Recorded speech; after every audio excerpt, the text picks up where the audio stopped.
I have a developing story tonight regarding the president-elect. And when you first hear this is going to sound like a little bit of like a Beltway media thing or like an inside baseball thing, but it's actually really, really important and therefore really interesting the way this seems to be going tonight. Once you are the president-elect, it is a matter of tradition, it is a matter of security, it is a matter of national interest that you don't go dark.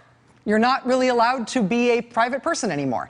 I mean, people, once you're president or president-elect, people get to know where you are at all times. And the press has to be able to cover it. If something newsworthy happens to you or happens near you, if you're the president of the United States or you're president-elect of the United States, you may resent that you're not allowed to have a private life anymore, but you're not. It's a matter of national interest and national security where you are at any one time. And so you have what's called a protective pool. That's what they call the press coverage of the basic movements of the president. There's always at least one person on you. Presidents have a protective pool. Presidents-elect have a protective pool. Even most presidential candidates have a protective pool. You really just don't get to go anywhere unannounced. It's too important to the country. Well, tonight, Donald Trump appears to have gone dark. He appears to have made an unannounced stop in New York City. He did this without alerting his protective press pool. Indeed, it seems like they tried to tell the protective press pool something that was not true, perhaps on purpose. And I say that because tonight at around 6:30 p.m., the press pool was given what's known as a lid. And a lid essentially means that we're done for the night. No further movement from the president-elect is expected. Here's your lid. It's over. That notice was given to the press by Trump spokeswoman Hope Hicks tonight.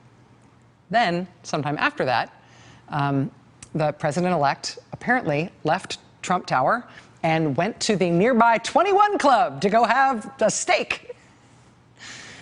This is supposedly a photo of Donald Trump entering the 21 Club, entering the restaurant. You see the planes on the ceiling? That's apparently a decorative feature of the 21 Club. I don't know. I've never been. But NBC's Hallie Jackson has now confirmed that Trump is, in fact, at that restaurant. The only reason she was able to confirm that is because she made a reservation to dine there herself so she could see if Donald Trump was there, because the press was apparently diverted from this. Hope Hicks later told the pool that she was not aware of this movement from the president-elect. She also said she would never intentionally leave the press in the dark, but that is definitely what happened.